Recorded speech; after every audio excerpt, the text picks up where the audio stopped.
My wife said that this is not our baby. I'll never forget the day my world turned upside down.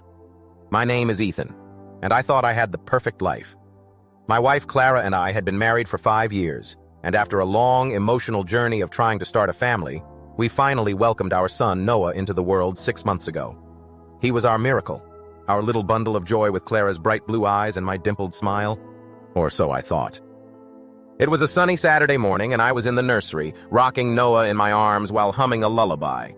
Clara had been acting strange for weeks. Distant, distracted, always on her phone. I chalked it up to the stress of being new parents. But that morning, something felt off.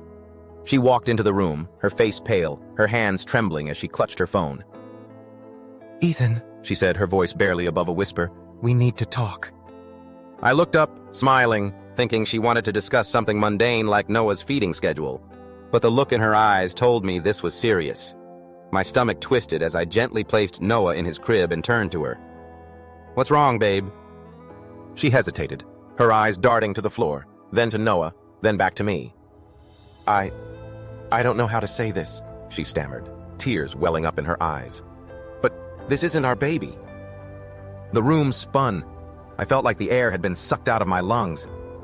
"What do you mean, this isn't our baby?" I asked, my voice shaking. "Clara, what are you talking about?"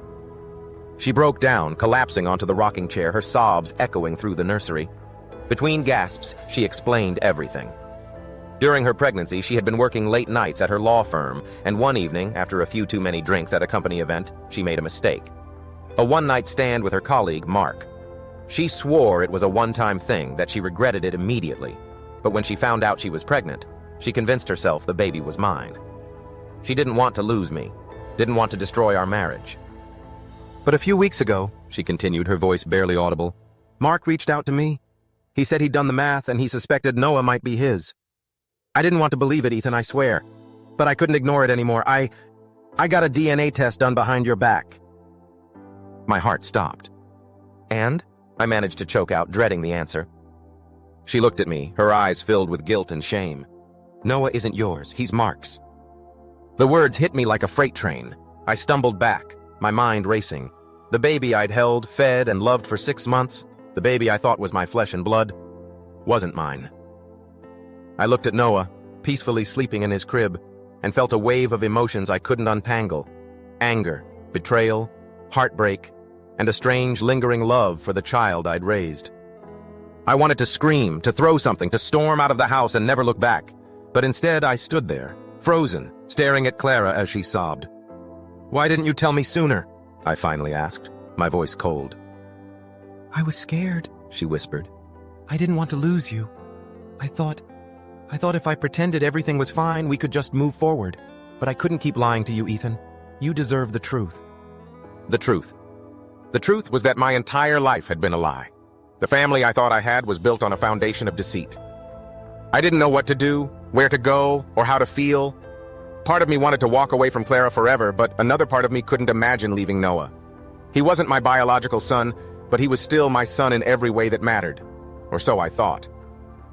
Over the next few days, I barely spoke to Clara. I moved into the guest room, spending my nights staring at the ceiling, replaying her confession in my mind. I couldn't bring myself to look at Noah without feeling a pang of betrayal, but I also couldn't stay away from him. His innocent giggles, his tiny hands reaching for me, it broke my heart all over again. I decided I needed answers. I called Mark myself, demanding to meet him. He agreed, and we met at a quiet coffee shop downtown. He was a tall, polished man with a confident demeanor, but I could see the guilt in his eyes. He apologized profusely, saying he had no idea Clara was married at the time of their affair. When he found out about Noah, he felt obligated to reach out not to claim him, but to give Clara the chance to come clean. "I don't want to take him away from you," Mark said, his voice steady. "I just wanted the truth to be out there. What you do with it is up to you." I didn't know what to say. I hated him. But I also saw that he wasn't the villain in this story. Clara was. She had made the choice to lie, to hide the truth, to let me fall in love with a child she knew might not be mine.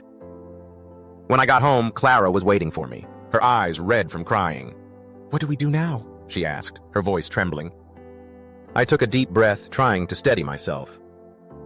"I don't know if I can forgive you," I said honestly. but I know I can't walk away from Noah. He's my son, Clara, whether he's biologically mine or not. I've been his father for 6 months, and I'm not going to stop now. She nodded, tears streaming down her face. I'll do anything to make this right, Ethan, anything. I didn't know if our marriage could survive this. The trust was shattered and the pain was still raw. But as I walked into the nursery and picked up Noah, feeling his tiny heartbeat against my chest, I knew one thing for certain. I would fight for him. I would be the father he deserved, no matter what.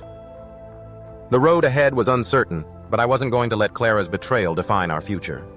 Noah was my son in every way that mattered, and I would make sure he grew up knowing he was loved by me, his real dad.